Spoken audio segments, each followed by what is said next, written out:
yang telah ditetapkan oleh Rasulullah SAW dalam hadis-hadisnya tentang puasa itu kita laksanakan saat sekarang ini. Apa firman Allah? Sudah sangat masyhur.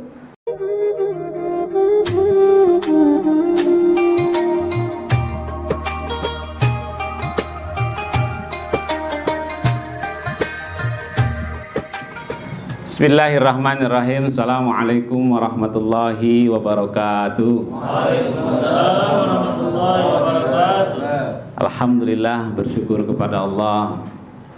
Salatu wassalamu ala Rasulillah. Allahumma salli ala Sayyidina Muhammad.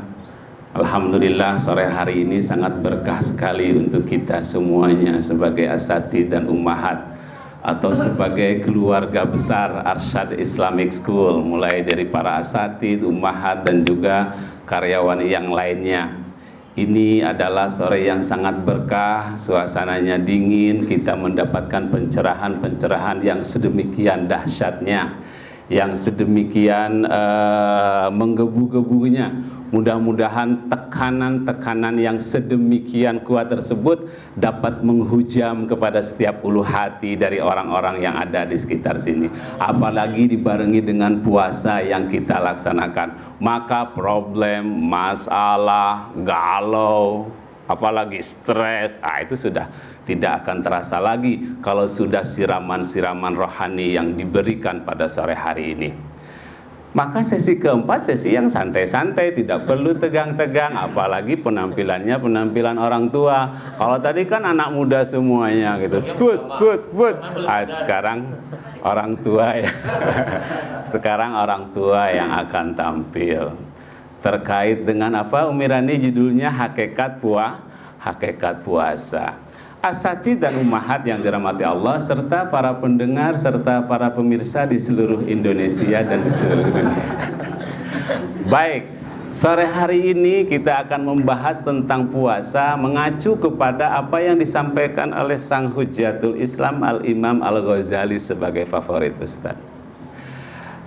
Di dalam kita melaksanakan ibadah puasa yang saat sekarang ini kita sedang menjalankannya, ada 4 nilai yang sekaligus kita menegakkannya dan menjalankannya. Bayangkan, barangkali ini sudah kita sama-sama ketahui, cuman levelnya lebih ditingkatkan, memerlukan kesadaran yang lebih mumpuni gitu.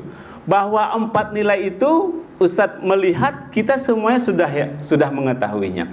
Nilai yang pertama adalah nilai normatif. Artinya, norma yang telah ditetapkan oleh Allah dalam Al-Quranul Karim, norma yang telah ditetapkan oleh Rasulullah SAW dalam hadis-hadisnya tentang puasa, itu kita laksanakan saat sekarang ini. Apa firman Allah? Sudah sangat masyhur. Na'udzubillahi minasyaitonirrajim. Ya ayyuhalladzina amanu kutiba alaikumusiyam. Wahai orang-orang yang beriman, telah diwajibkan kepada engkau, kepada kalian untuk berpuasa. Ini adalah norma yang telah ditetapkan. Artinya, sekarang kita menjalankan puasa pada dasarnya adalah menjalankan kepatuhan kita kepada Allah Subhanahu wa taala. Mafhum dan sudah bisa. Yang kedua, nilai yang kedua yang sedang kita tegakkan itu adalah nilai purifikatif. Wah, ini bahasanya bahasa Al-Ghazali juga ini. Lahir dari istilah-istilah dari Dr. Fakhruddin Faiz tentunya sebagai dosen filsafat di Yogyakarta. Purifikatif artinya pembersihan. Dan ini juga bisa dilihat dari firman Allah 183 Al-Baqarah tadi. Puasa pada hakikatnya adalah menjadikan kita sebagai orang-orang yang bertakwa. Mempurifikasikan, pengsucian, tazkiyah kalau dalam bahasa sufinya itu. Puasa yang kita laksanakan harus bermuara ke sana, harus sampai kepada pensucian diri, harus sampai kepada pensucian jiwa, gitu. Lebih jauh beliau menjelaskan tentang komponen-komponen yang ada dalam diri manusia. Ada namanya akal, ada yang namanya nafsu, ada yang namanya hati, dan juga ada yang namanya panca indera yang lainnya. Hati harus menjadi raja di dalam kerajaan diri kita. Dan itulah puasa menunjuk ke arah sana untuk mensucikan hati tersebut. Sehingga ketika hatinya dalam keadaan suci, dalam keadaan bersih, maka dia bisa menyebarkan efek-efek yang suci juga, efek-efek yang pure kalau dalam bahasa Leni Endriantinya gitu. Yang pure itu artinya yang murni, yang bersih tentunya. Kesana hakikat daripada puasa yang kita laksanakan sesungguhnya. Nilai yang ketiga adalah nilai preventif.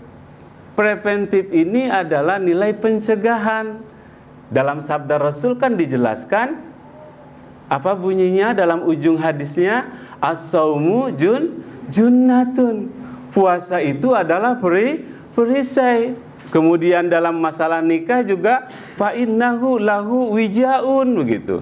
Dia juga menjadi perisai buat kita agar apa? Dengan puasa yang kita laksanakan terbentengi diri kita secara lahiriah, terbentengi diri kita secara ruhaniah, terbentengi diri kita secara akliyah untuk tidak melakukan hal-hal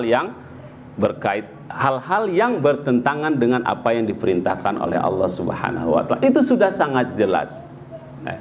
Tinggal kita pelaksananya dengan penuh kesadaran. Dan yang terakhir adalah nilai yang keempat, yaitu nilai preservatif. Preservatif itu adalah al-ilaj, atau apa namanya, semacam pengobatan gitu. Kalau tadi pencegahan kan, kalau sini sebagai treatment, sebagai apa namanya, pencegahan dari, silakan ya, dari apapun bentuknya yang menyebabkan kotor hati kita. Dalam hadis kita tahu apa bunyinya? Sumu tasihu. Berpuasalah, insya Allah akan sehat.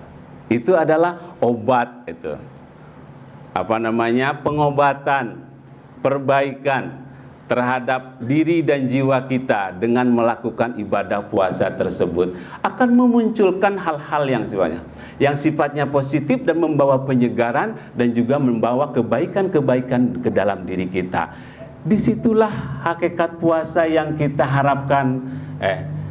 Puasa yang kita laksanakan di bulan suci Ramadan ini dan juga puasa-puasa lain. Apakah itu puasa sittah, puasa 6 hari di bulan Syawal? Dalam sebuah sabda disebutkan, man shoma ramadhana summa atba'ahu sittan min syawalin kana kasaumi aw kasiyamid dahri. Berpuasa 30 hari di bulan Ramadan, lanjut dengan 6 hari. Itu kan sebagai sebuah norma. Puasa-puasa yang lain juga seperti itu. Yang sunnah-sunnah. Banyak hikmah, banyak kebaikan, banyak keberkahan ketika kita mampu menjalankan ibadah puasa dengan sebaik-baiknya. Terakhir, nasihat beliau di dalam kitabnya, dia menyampaikan bahwa setiap ibadah, setiap perintah Allah, setiap larangan, artinya ketaatan-ketaatan yang dilakukan oleh kita atas dasar perintah dari Allah yang berbentuk ibadah kita kepada Allah, baik itu mahdoh maupun ghairu mahdoh, itu terdiri pada 2 hal. Yang pertama zahiran, yang kedua batinan. Ada yang sifatnya lahiriah, ada yang sifatnya batiniah. Dan lahir pun terdiri daripada kulit-kulit, lapisan-lapisan yang cukup banyak. Maka pesan beliau di dalam kitab terakhirnya tersebut, Asrarus Siyam, dalam kitab Asrarus Siyamnya itu adalah, apakah kita akan tergolong kepada orang yang hanya sibuk dengan lahiriahnya saja dalam kita beribadah dan melupakan yang batin, atau kita justru berupaya untuk menceburkan diri, bahasanya menceburkan, ya tahayyazu dalam itu bahasanya, menceburkan diri ke dalam yang lebih esensi di dalam kita beribadah, untuk supaya bisa merasakan hikmah-hikmah terutama di bulan suci Ramadan saat sekarang ini. Itu terserah kepada kita semuanya, dan terserah kepada upaya kita semuanya, terserah kepada ikhtiar kita semuanya. Apakah hanya kulit-kulitnya saja atau lebih mendalam lagi dari setiap ibadah? Barangkali itu yang bisa kami sampaikan pada kesempatan ini. Mudah-mudahan ada manfaatnya. Demikian, dan terima kasih atas segala perhatiannya, dan mohon maaf, wabillahi taufiq wal hidayah. Wassalamualaikum warahmatullahi wabarakatuh. Waalaikumsalam warahmatullahi wabarakatuh. Memang